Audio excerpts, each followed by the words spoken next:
Hello, I am Aman Pipariya from Vertex education.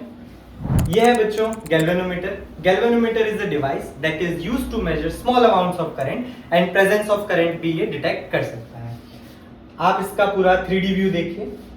आज हम इसकी वर्किंग सीखने वाले हैं। ये आप देख सकते हैं, यहाँ पे दो मैग्नेट्स हैं कॉनकेव। आपको जो ब्राउन कलर की एक कॉइल मूव होती दिख रही है, ये है करंट कैरिंग कॉइल। बीच में आपको दिख रहा है बेटा फेरोमैग्नेट। फेरोमैग्नेट इसलिए ताकि वो मैग्नेटिक फील्ड सक कर ले। चलिए आइए इसे डिटेल में समझते हैं कि आखिरकार गैल्वेनोमीटर कैसे काम करता है। So let's start moving coil galvanometer.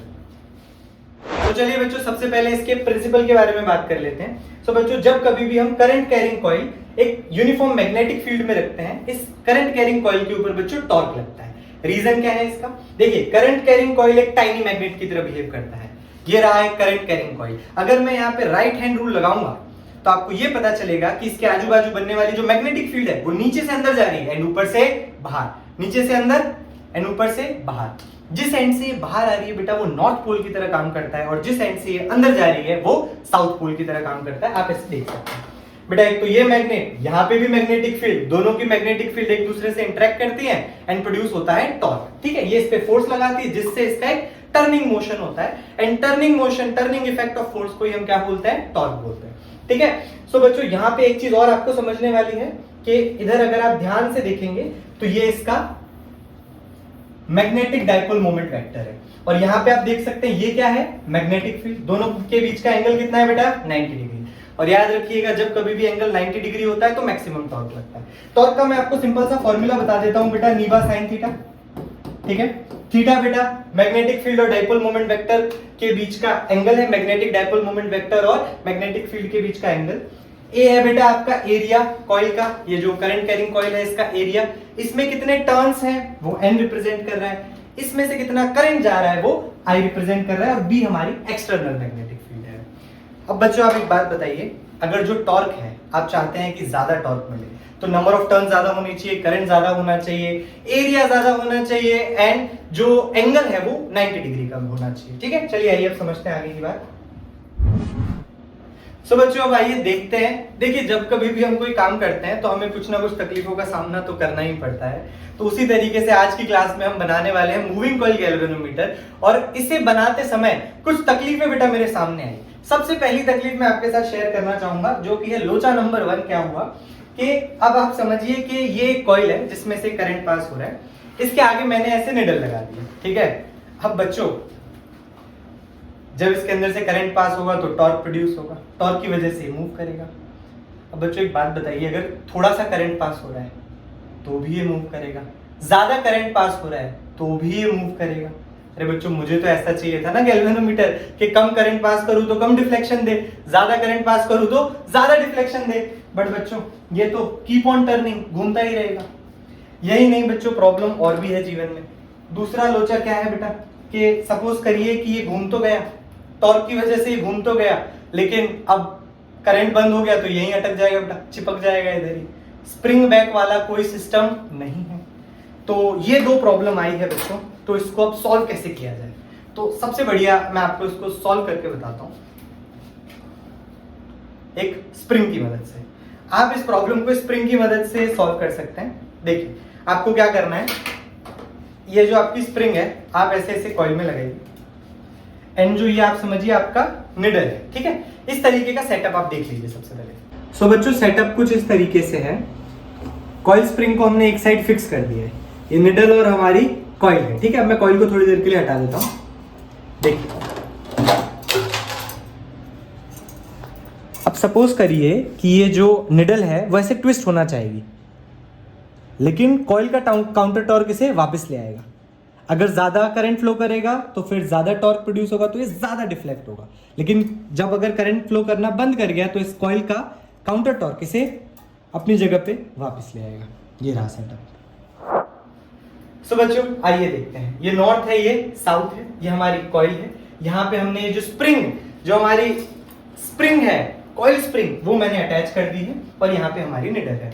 अब बच्चों देखिए होगा क्या, अगर गैल्वेनोमीटर में से करंट पास हो रहा है, इस कॉइल के अंदर से करंट जा रहा है और वो करंट का अमाउंट कम है, तो यहाँ पे जो डिफ्लेक्शन है वो थोड़ा सा होके रुक जाएगा।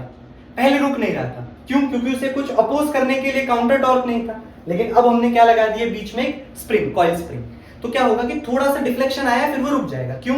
क्योंकि भाई वो जो काउंटर टॉर्क है वो उसे आगे बढ़ने ही नहीं देगा। लेकिन अगर ज्यादा करंट आ गया कॉइल के अंदर तो टॉर्क भी कैसा लगेगा? ज्यादा। तो डिफ्लेक्शन भी कैसा आएगा? ज्यादा। तो अब जब ज्यादा करंट आएगा तो डिफ्लेक्शन भी ज्यादा आएगा। इस समय हमारा ये वाला जो ब्लू टॉर्क है वो ओवर पावर कर देगा हमारे स्प्रिंग के टॉर्क को। तो हमारी पहली प्रॉब्लम तो सॉल्व हो गई कि कम करंट पे कम डिफ्लेक्शन, ज्यादा करंट पे ज्यादा डिफ्लेक्शन।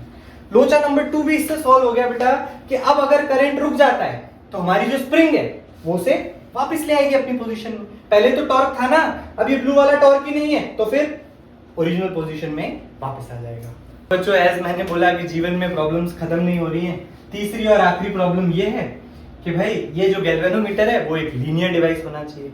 अब लीनियर डिवाइस से मेरा क्या मतलब है? मैं ऐसा कहना चाहता हूँ कि फॉर एग्जांपल अगर 1 एम्पियर का करंट है और 1 एम्पियर के करंट में 5 डिग्री का डिफ्लेक्शन आ रहा है, फॉर एग्जांपल आप मान लीजिए, तो आप बताइए 2 एम्पियर में आप कितना एक्सपेक्ट करेंगे? 10 डिग्री का डिफ्लेक्शन। अगर भाई 1 एम्पियर करंट है तो वो यहाँ आना चाहिए ना, 5 डिग्री मान लेते हैं इसको, और 2 एम्पियर करंट है तो डिफ्लेक्शन यहाँ पे आना चाहिए। आपको ऐसा लग रहा होगा अरे ऐसा ही तो होगा, बेटा बिल्कुल ऐसा नहीं होगा। आप एक बात जानते हैं कि जो हमारा टॉर्क है वो मैक्सिमम किस केस में होता है? हमारा टॉर्क मैक्सिमम उस केस में होता है जब हमारे, या आप इसको मैग्नेटिक मोमेंट का वेक्टर भी मान सकते हैं, हमारे मैग्नेटिक मोमेंट वेक्टर और मैग्नेटिक फील्ड के बीच का एंगल 90 डिग्री हो। जब ये कॉइल टर्न करेगी, ध्यान से देखिए, जब ये कॉइल टर्न करेगी ना तो एंगल 90 डिग्री नहीं रहेगा, एंगल कम हो जाएगा। एंगल कम हो जाएगा बच्चों तो टॉर्क भी कम हो जाएगा। इसका मतलब पहले 1 एम्पियर करंट पे ज्यादा डिफ्लेक्शन और दूसरे सेकंड जब मैं 1 और एम्पियर करंट दूंगा तो डिफ्लेक्शन कम हो जाएगा। पहले एम्पियर पे आया बेटा 5 डिग्री का डिफ्लेक्शन, फिर दूसरा 1 और एम्पियर का करंट बढ़ाया तो सिर्फ 2.5 डिग्री का डिफ्लेक्शन। हम कितना चाहते थे? 2 पे आए। कहां पे आए डिफ्लेक्शन? 2 पे आए। 10 डिग्री का डिफ्लेक्शन चाहते थे 2 एम्पियर पे, पर ऐसा नहीं। इसका सोल्यूशन ये है कि अगर हम कुछ ऐसा कर पाए कि हर बार मैग्नेटिक डाइपोल मोमेंट और मैग्नेटिक फील्ड के बीच का एंगल 90 रहे, एंगल कांस्टेंट कर दें, तो हम ये चीज सॉल्व कर सकते हैं इस प्रॉब्लम को। चलिए आइए अब देखते हैं। सबसे पहले तो बच्चों, जब कभी भी इक्विलिब्रियम की पोजीशन होती है, कौन सी पोजीशन होती है बच्चों? इक्विलिब्रियम की पोजीशन। तो हमारा जो निडल है वो तो रेस्ट पे है, मतलब वो उस पे सारे फोर्सेस इक्वल हो गए। काउंटर टॉर्क किसके इक्वल हो गया बेटा? हमारे मैग्नेटिक फील्ड के आने वाले टॉर्क से इक्वल हो गया। काउंटर टॉर्क का फॉर्मूला होता है बेटा C फाई। C यहाँ पे स्प्रिंग कांस्टेंट है, फाई है आपका डिफ्लेक्शन। टॉर्क अभी मैंने बताया बेटा फाइनल फॉर्मूला नीबा साइन थीटा। ठीक है, अब अगर आप इस फॉर्मूला को ज्यादा अच्छे से ऑब्जर्व करें बच्चों, yellow black colour red colour ले लेते हैं। अगर इस फॉर्मूला को आप बहुत अच्छे से ऑब्जर्व करो तो C तो कांस्टेंट है, नंबर ऑफ टर्न्स हमारी कॉइल में वो भी कांस्टेंट है, मैग्नेटिक फील्ड जो है एक्सटर्नल वो भी कांस्टेंट है, एरिया ऑफ द कॉइल भी कांस्टेंट है, लेकिन ये जो करंट और ये जो एंगल है ये बदल रहे हैं। हम क्या चाहते हैं? ये भी कांस्टेंट हो जाए, तो किन दो के बीच में रिलेशन आ जाएगा बेटा?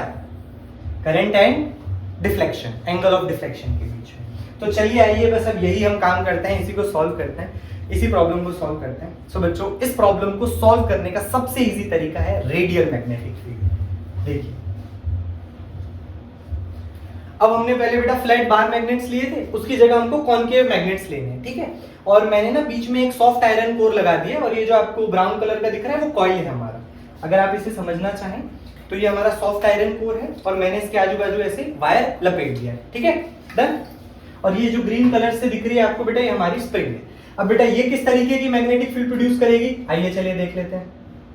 ये रहा बेटा, देख रहे हो, सॉफ्ट आयरन कोर ने क्या किया? मैग्नेटिक फील्ड को सक कर लिया और इस तरीके का कुछ सेटअप है। बच्चों, आपको पता नहीं कि ये समझ में आ रही है कि नहीं बात, कि हमारी प्रॉब्लम सॉल्व हो चुकी है। कैसे? देखो, बहुत सारी मैग्नेटिक फील्ड है, कॉइल के थ्रू कौन सी पास हो रही है? रेड वाली। ये रही मैग्नेटिक फील्ड। अब जो हमारा कॉइल ऐसा है तो उसका मैग्नेटिक मोमेंट का जो वेक्टर है वो ऊपर की तरफ होगा। बताओ बच्चों कितने डिग्री का एंगल है? 90 डिग्री का एंगल। मानते हैं बात? अरे सर प्रॉब्लम तो तब है ना जब ये घूमेगा। अरे कोई प्रॉब्लम नहीं, देखो अगर भाई ये घूम भी गया, सुनिए मेरी बात, अगर ये घूम भी गया तो क्या होगा? कुछ नहीं होगा। अब बताइए, क्या ये वाली मैग्नेटिक फील्ड कॉइल से पास हो रही है? नहीं। टॉर्क किसकी वजह से प्रोड्यूस हो रहा है? ये रेड वाली मैग्नेटिक फील्ड की वजह से। तो ये रही मैग्नेटिक फील्ड और ये रहा हमारा बेटा डाइपोल मोमेंट। पहले डाइपोल मोमेंट का, मैग्नेटिक डाइपोल मोमेंट का वेक्टर ऐसा था, अब ऐसा हो गया। अरे भाई फील्ड भी तो अब ये वाली आ रही है, कितने डिग्री का एंगल है? 90 डिग्री। नहीं समझे? वापस से। अब बेटा ये वाली मैग्नेटिक फील्ड थोड़ी ना हमारी टॉर्क प्रोड्यूस कर रही है, रेड वाली मैग्नेटिक फील्ड कॉइल के अंदर से जा रही है, उसकी वजह से टॉर्क आएगा। तो ये रहा मैग्नेटिक फील्ड का डायरेक्शन और ये रहा बेटा हमारा मैग्नेटिक डायपोल मोमेंट का डायरेक्शन। कितने डिग्री का एंगल है? 90 डिग्री। कितने डिग्री का एंगल है? अब बताइए कि अगर कल के दिन ये और डिफ्लेक्ट हो जाए, कल के दिन ये जो हमारा मैग्नेटिक मोमेंट का वेक्टर है वो और आगे बढ़ जाए, तो बेटा हमारा ये जो कॉइल है वो भी रोटेट हो जाएगा। तो अब ये वाली मैग्नेटिक फील्ड हमारी पिक्चर में आएगी और अभी भी इनके बीच का एंगल कितना होगा?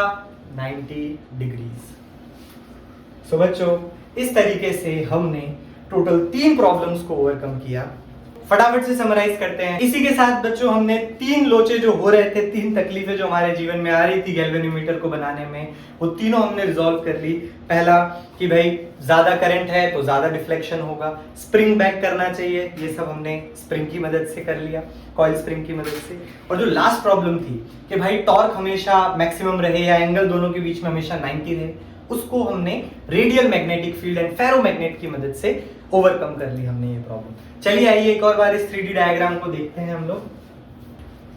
सो चलिए आइए बच्चों, लेक्चर के स्टार्टिंग में हमने देखा था, अब एंड में भी देख लेते हैं हम लोग इस डायग्राम को। सो बच्चों आप देख सकते हैं जो व्हाइट कलर का आपको दिख रहा है स्प्रिंग बेटा, ये आपको दिख रहे हैं कॉनकेव मैग्नेट्स। येलो कलर की जो लाइंस आपको दिख रही है बेटा, ये है आपकी मैग्नेटिक फील्ड। और अब आप देख सकते हैं जो ग्रे कलर का जो आपको ये जो आयरन कोर है वो है सॉफ्ट आयरन, और ये जो वाइंड अप किया हुआ है इसके आजू बाजू ये है आपकी कॉइल। देखिए कॉइल रोटेट होती हुई दिख रही है आपको। अब समझिए कॉइल जब रोटेट होगी वही वाली मैग्नेटिक फील्ड जो उसके थ्रू पास होगी वो पिक्चर में आएगी, उसकी वजह से टॉर्क प्रोड्यूस होगा, एंगल हमेशा 90 डिग्री रहेगा। इसी के साथ बच्चों आपने बना लिया है खुद का मूविंग कॉइल गैल्वेनोमीटर। सो बच्चों अगर आप भी फिजिक्स के कॉम्प्लेक्स टॉपिक्स को आसान भाषा में समझना चाहते हैं, उस टॉपिक का नाम कमेंट कीजिए नीचे, हम अगला वीडियो उसी टॉपिक के ऊपर बनाएंगे। And for more such videos follow vertex.